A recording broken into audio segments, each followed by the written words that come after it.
தசரா திருவிழாவை ஒட்டி நெல்லை மாவட்டம் பாளையங்கோட்டையில் அம்மன் கோவில்களிலிருந்து 12 அம்மன் சப்பரங்கள் ரத வீதிகளில் வலம் வந்தன. தொடர்ந்து அம்மன் சப்பரங்கள் ஒரே இடத்தில் அணிவகுத்து நிற்க பக்தர்கள் புடவைகள் பல வகைகளை சமர்ப்பித்து வேண்டுதலை நிறைவேற்றி வழிபட்டனர். இதுகுறித்த விவரங்களோடு எம்முடைய செய்தியாளர் ராஜா.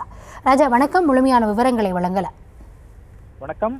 நவராத்திரி தசரா திருவிழா பாளையங்கோட்டையில் 12 அம்மன் சப்பரங்களுடன் வீதி உலா வந்து மகிஷாசம்ஹாரம் நடைபெறுவது வழக்கம். இந்த ஆண்டு அதே போல தசரா விழா கடந்த 22ஆம் தேதி பாளையங்கோட்டை ஆயிரத்தம்மன் கோயிலில் கொடியேற்றத்துடன் தொடங்கியது. அதனைத் தொடர்ந்து பாளையங்கோட்டையில் அமைந்துள்ள தூர்த்தவாரி அம்மன், வடக்கு தெற்கு முத்தாரம்மன், யாதவர் உச்சினி மாகாளி அம்மன் உள்ளிட்ட பல்வேறு கோயில்களில் உள்ள தசரா திருவிழா தொடங்கியது.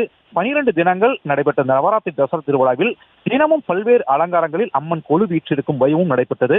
விஜயதசமி தினமான நேற்று இரவு அம்மன் கோயிலில் இருந்து சிம்ம வாகனத்தில் மகிஷாசுரமர்த்தினியாக போர்க்குளம் பூண்டு மின்னொலியில் 12 சப்பரங்கள் நள்ளிரவில் ரதவீதிகளில் வலம் வந்தனர்.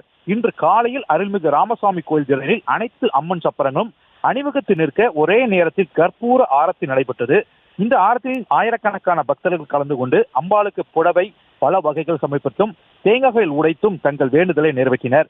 இன்று நள்ளிரவில் மாரியம்மன் கோவிலும் தினம் மகிஷாசுர தினமும் நடைபெறுகிறது. விவரங்களுக்கு நன்றி ராஜா.